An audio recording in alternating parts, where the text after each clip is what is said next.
And it's the same fear, mind control, and you'll be destroyed if you get into the upper elites. And if you get to that point, if you start revealing anything, they have the same system to completely destroy you, destroy your career, blackmail you like Epstein, catch you, film you in compromising positions. And this goes both within Hollywood and celebrities and some of the elite, and it also goes on in Congress and the Senate. And if they even insinuate that they're going to reveal some of these things, they're done. A lot of people here tonight felt like they lost. You know why? Because y'all been lied to. Google lied to you. Google.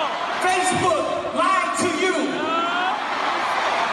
Radio lied to you. The powerful people that be, whether it's the music industry or the movie industry, you are only allowed a certain level of success if you are willing to join their club, if you're willing to be part of their secret society, or if you're compromised. They will not let someone obtain a lot of fame and power if they can't control you. A classic example, at least for me, is Katy Perry. Katy Perry was a gospel singer, very talented, but she was going nowhere. And she got up to Hollywood, and basically they said, you want to be a success? You play by our rules. You step into the occult, and you start putting that in your videos. And now she's doing videos with her in hell, with satanic themes, and she's what? Highly successful. You see that over with Lady Gaga, who came out and actually said she was so tired of being handled and manipulated, she had to take a break.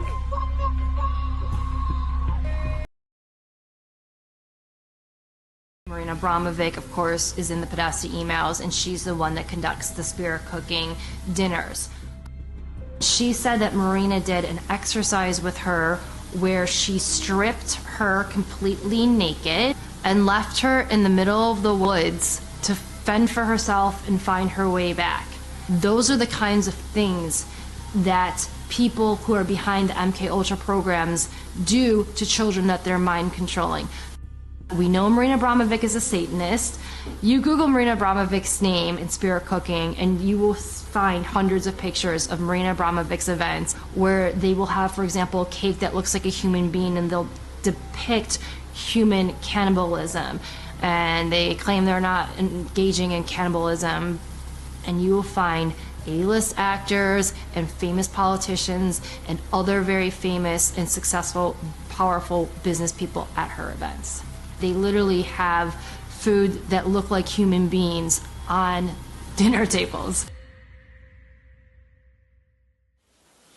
He's Italian and Greek, I mean, you know. And a very good cook. And a very good cook. And I'm sure there's something very nefarious about that risotto recipe.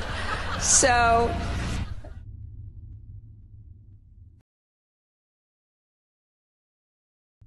after I started researching the cult, I learned that Satanists believe that they have to reveal who they are in some way, shape, or form. So that is why we see a lot of these occult members in Hollywood constantly flaunting symbolism. We see the pyramid, the Illuminati pyramid a lot. We see the evil one eye constantly. It's always on the cover of magazines. We see these are supposed to be the 666 devil symbols. We constantly see those symbols. We also see pedophile symbols, the swirl or the triangle within a triangle. I guarantee this wasn't his purse. And we also see a lot of these members of the cult go on their social media and they talk about raping children. They talk about worshiping Satan. And people write it off as a joke. But they're not joking.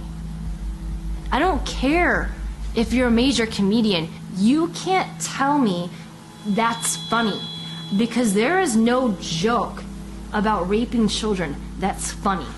You don't know what that is. I have no idea. You don't know. Jimmy Fallon doesn't know. David Letterman doesn't know. We don't know. All the comics and show business don't know what this is.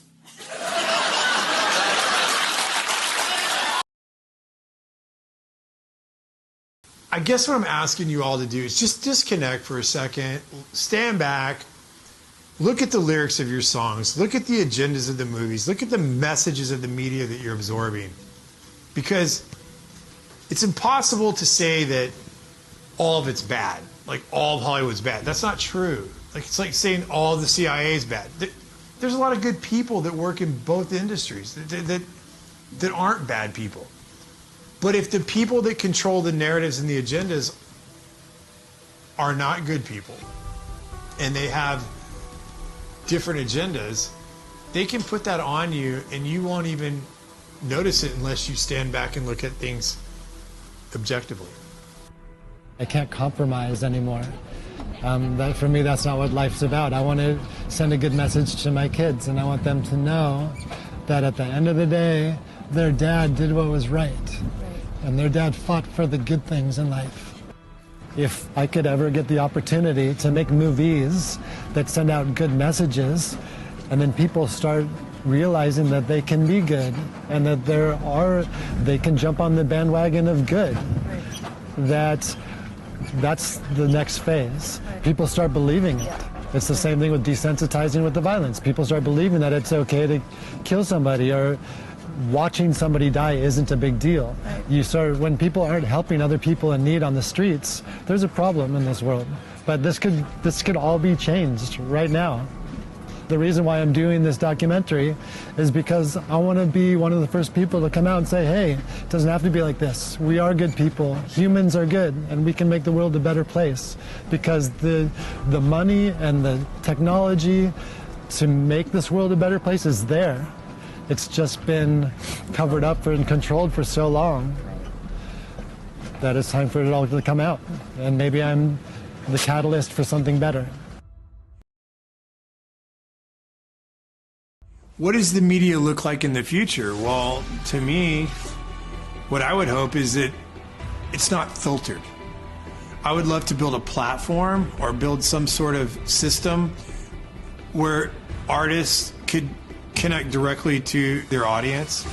I want to make products and tell stories that bring humanity together, that bring compassion, that bring love, that bring forgiveness, that bring inspiration and courage back to the audience without having the influence of violence or gratuitous sex or gratuitous death or gratuitous horror.